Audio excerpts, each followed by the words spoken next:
At the beginning of the movie, we meet 12-year-old Dre Parker, a Detroit kid with a big personality, a love for hip-hop, and absolutely zero say in what's about to happen to his life. His mom, Sherry, works at a car factory, and when the company relocates her to their Beijing office, that's it. Decision made. No negotiation. They're moving to China. Now, Dre is not happy about this. Not even close. He doesn't speak Mandarin. He doesn't know anyone there. He's leaving behind his friends, his neighborhood, his entire world, and nobody asked him how he felt about any of it. On the flight over, he half-heartedly flips through a Mandarin phrase book, mumbling words that don't stick. And the moment they land in Beijing, you can see it on his face, that specific look of a kid who already knows this is going to be hard. Their new apartment is cramped. The TV only plays Chinese dub cartoons. Even SpongeBob sounds foreign. And when Sherry hops in the shower and discovers there's no hot water, she sends Dre to track down the building's maintenance man. That's when we first meet Mr. Han. Dre finds this quiet, weathered older man sitting alone at a table, completely unbothered, trying to catch a fly with a pair of chopsticks. He misses. Again, and again, and then without breaking his expression, he just smacks it with a fly swatter and goes back to eating. He barely looks at the kid. Dre gives up and leaves. With nothing to do, Dre wanders to the nearby park that a friendly local named Harry had mentioned. There are kids there. A basketball game breaks out. Dre jumps in and immediately embarrasses himself. He's not very good, and the other kids can tell. He starts making excuses, and soon enough, they push him out of the rotation entirely. Trying to save face, Dre challenges an old man sitting at a ping pong table. One of the worst decisions he'll make that day. The old man destroys him without even breaking a sweat. But then something actually good happens. Across the park, Dre notices a girl playing violin. Her name is Mei Ying. She's focused, talented, and effortlessly cool. Harry nudges Dre and tells him to go say something. So Dre walks over, stumbles through a few Mandarin phrases. And it turns out she speaks perfect English. They click. She's warm and curious. At one point, she reaches out and touches his hair, genuinely fascinated by how different it is. For the first time since landing in Beijing, Dre actually smiles. And then Chung arrives. Chung is a kid from Mei Ying's circle, all sharp edges and cold eyes. He doesn't like what he sees. He shoves Dre hard. Dre tries to fight back, and that is a mistake. Because Chung doesn't just push, he throws Dre to the ground like it's nothing. Every time Dre tries to get up, Chung slams him right back down. Harry steps in and asks Chung to leave it alone. The American kid just got here. Mei Ying pleads too, but Chung doesn't move until he's ready to. By the time it's over, Dre is bruised, humiliated, and furious. When Mei Ying tries to help him, he shoves her away. He doesn't want anyone to see him like this. He sneaks back into the apartment and covers the bruises with his mom's makeup. Next morning at school, he puts on a cap, but the principal makes him take it off right in front of Sherry. She sees the marks. He says he fell out of bed. She almost believes him. But here's what really twists the knife at school. Dre discovers Chung and his crew go to the same building. And at lunch, Chung walks past and casually knocks Dre's food tray off the table, just to remind him. That evening, Dre vents his anger the only way he knows how, badly imitating kung fu moves from whatever's on TV. He's throwing kicks at nothing, shadowboxing the air, completely lost in it. And then a toothpaste cap snaps across the room and hits him right in the head. It's Mr. Han. He's come to fix the hot water heater. He shows Dre what to do and leaves without much conversation. Quietly, on his way out, he watches Sherry scold Dre for leaving his jacket on the floor, and something in the old man's expression shifts, just slightly. The next day at school, Dre slips into the music room where he saw Mei Ying rehearsing with her violin with her teacher. She is really good, but her instructor barely acknowledges it. Dre asks her what she is preparing for. She explains that there is an audition coming up in Beijing Music Academy, and she really needs to get in. It will mean a lot to her family. Dre sneaks out the minute the instructor gets in. In the hallway, Chung and his crew corners him. They toss his bag on the ground, rough him up, and warn him to stay away from Mei Ying. Things escalate further when Sherry takes Dre out to explore the city. They stumble across the Forbidden City and walk inside, where Dre spots a massive group of teenagers training kung fu in an open courtyard. The discipline, the precision, the sheer power of it's breathtaking. Until Dre realizes Chung and his entire crew are among them. He walks straight back out without a word. And that's when he finally breaks. He tells his mom everything. He hates it here. He has nobody. He's getting beaten up by kids who train kung fu like it's their religion. He wants to go home. Sherry looks at her son with tired, honest eyes and tells him the truth. There is no going back. Detroit has nothing waiting for them. This is their life now, and they have to find a way through it. Mr. Han happens to be across the street. He hears every word. The very next day, Dre decides that if he can't fight back with his fists, he'll go for humiliation. He follows Chung and his crew through the streets, climbs up on an overpass, and dumps a bucket of dirty water directly on their heads. For about 3 glorious seconds, it feels incredible. And then Chung looks up, and the chase is on. Dre runs through alleys, around corners, as fast as his legs will carry him. But he hits a dead end. Chung and his boys catch up, drag him down, and Chung starts punishing him. Stomach shots, over and over. One of the other boys says Dre has had enough. Chung doesn't care. He says their master taught them that mercy is weakness. He keeps going. And then out of nowhere, Mr. Han steps in. What happens next is the scene that redefines the entire movie. Chung swings at the old man. Mr. Han redirects the arm like he's adjusting a doorknob. The other boys rush him all at once. And Mr. Han, without throwing a single punch, simply moves. He sidesteps, redirects, shifts. The kids end up crashing into each other, stepping on their own feet, stumbling over themselves. No matter what they try, they cannot touch him. Eventually, they give up and leave. Dre stares at this man, this quiet maintenance worker who catches flies with chopsticks and fixes water heaters, and sees him completely differently for the first time. Mr. Han takes Dre back to his place and uses fire cupping to treat the bruises, an ancient technique where heated cups are placed on the skin to pull the pain out. Dre watches in amazement as the soreness fades almost instantly.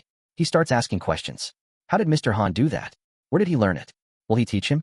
Mr. Han says he learned from his father, and he's never trained anyone.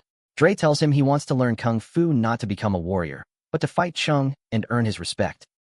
The old man shakes his head. That's not what Kung Fu is for. Kung Fu is about defending yourself and finding inner peace. Not revenge, but they're going to need a plan either way.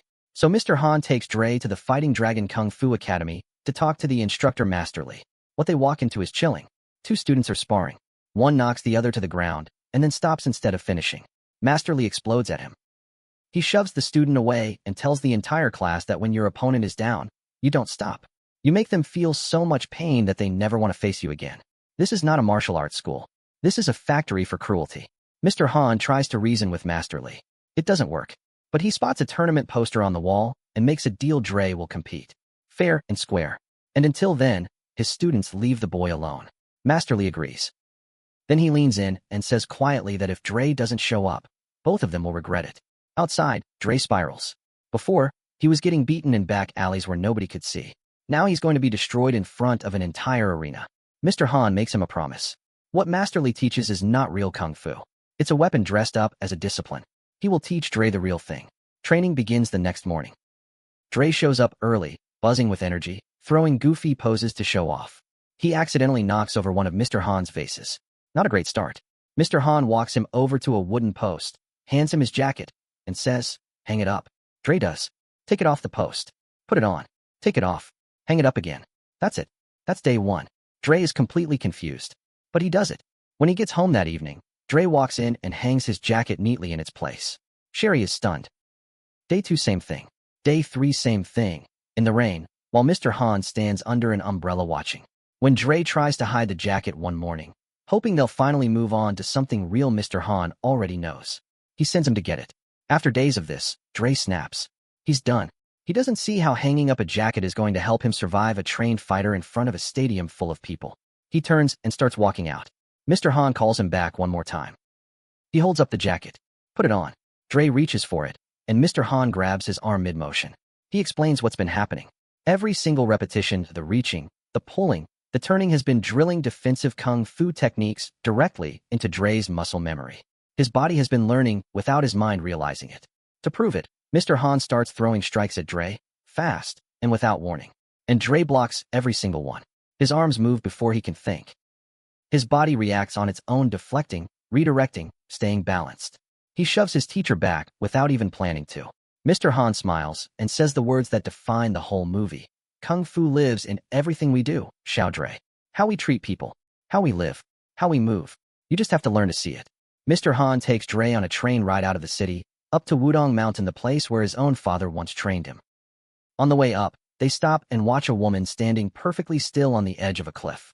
A live cobra is directly in front of her, weaving its head back and forth. And she is matching it, movement for movement. Dre assumes she's copying the snake. Mr. Han shakes his head.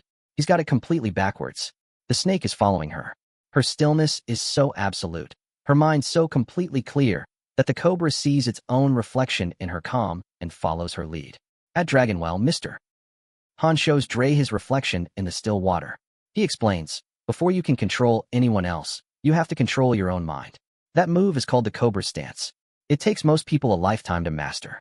They train with bamboo sticks on the mountain until the sun goes down. On the ride home, Dre falls asleep leaning against Mr. Han's shoulder. The old man doesn't move him. He just lets the kid sleep, and when they arrive, carries him inside and puts him to bed. Back in Beijing, Dre becomes obsessed with the Cobra stance. He draws the woman and the snake over and over in his notebook. During training, Mr. Han hangs a curtain between them and attacks from behind it, forcing Dre to react to things he cannot see. It hurts at first, a lot, but his reflexes sharpen, his strength builds, his focus deepens. Then something breaks the rhythm. On a rare day off, Dre plans to spend the afternoon with Mei Ying. They wander around the city, laughing and just being kids. But she gets a call. Her audition for the Beijing Music Academy has been bumped up to that same day. Her father pulls up in a car, and she has to leave immediately. Dre runs across the city to get there. He makes it just in time to watch her perform. She's brilliant. And when the teacher barely reacts, Dre stands up in the empty auditorium and claps for her alone. It's sweet. It's earnest. And her father, watching from the back, does not appreciate it one bit. Afterward, he tells Mei Ying the American boy is a distraction from her future. She has to stop seeing him. She finds Dre and delivers the news with tears. She's trying very hard to hold back. Being around him, she says it's not good for her family. And she walks away with her parents. Dre heads to Mr. Han's place with a heavy heart. But what he finds there is worse than anything he expected. The old man is standing in his workshop, smashing the old broken car he'd been carefully restoring, tearing apart every piece he'd spent weeks rebuilding. Empty bottles surround him. He's been drinking. Dre finds a torn newspaper clipping near the wreckage. A car accident. A woman and a child killed. He gets into the car beside Mr. Han and asks. Mr. Han pulls out a photograph of his wife. His son. He tells Dre that on this day, years ago, they both died. His wife used to sing. She sang just for him. Through tears, he starts singing her song. And then Dre asks the question that cuts deepest. What happened? Mr. Han says he was driving. They were arguing. He lost his temper. Lost control of the car. They were gone before he could do anything. The worst part, he says, is that he can't even remember what the fight was about. So every year, he rebuilds the car from nothing, hoping the process will bring it back to him. And every year on this day, he tears it apart again. Because it never does. Both of them are crying now. But it's Dre, this 12-year-old kid who's been getting beaten up all month, who gently helps his teacher out of the wreckage, who asks him to keep training, who refuses to let the man drown in that grief alone. Mr. Han wipes his face and gets back to work. Training intensifies. Dre's technique sharpens into something real. Mr. Han takes him to the arena and tells him, don't worry about winning. Fight with honor. Earn their respect, and this ends. Then he hands Dre a gift, a kung fu uniform styled after Bruce Lee. Mr. Han gets serious one last time. He tells Dre that he's taught him the most important thing he knows. Life is going to knock you down again and again. But standing back up, that is always your choice. Nobody can take that from you. Dre asks Mei Ying's father for one more chance. Standing in the doorway, he reads aloud a letter he and Mr. Han wrote together in Chinese, taking responsibility for the trouble he caused, and asking simply to be the kind of friend who makes Mei Ying's life better, not harder. Her father responds in Chinese. Mei Ying translates, smiling, their family doesn't break promises. She'll be there. Tournament day. The arena fills up. Mei Ying arrives with her parents. Chung and the Fighting Dragon crew are already warmed up and terrifying. They are fast, precise, and merciless, exactly what Master Li built them to be.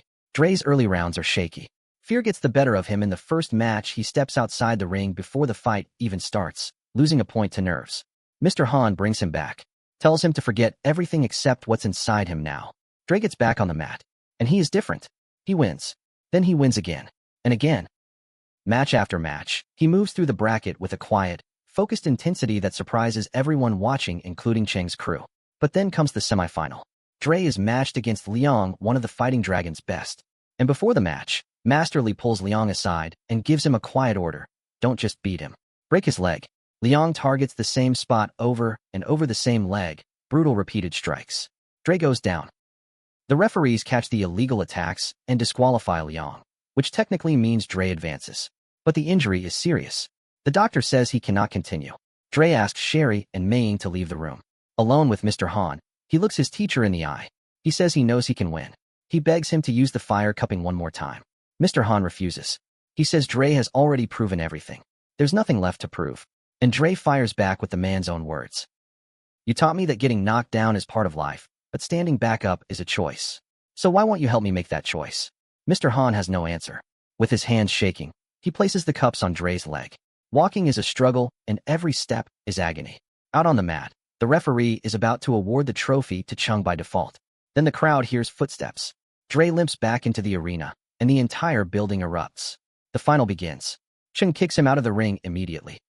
Dre can barely put weight on his leg. He drags himself back onto the mat, and then somehow he catches Chung off guard. 2 quick points.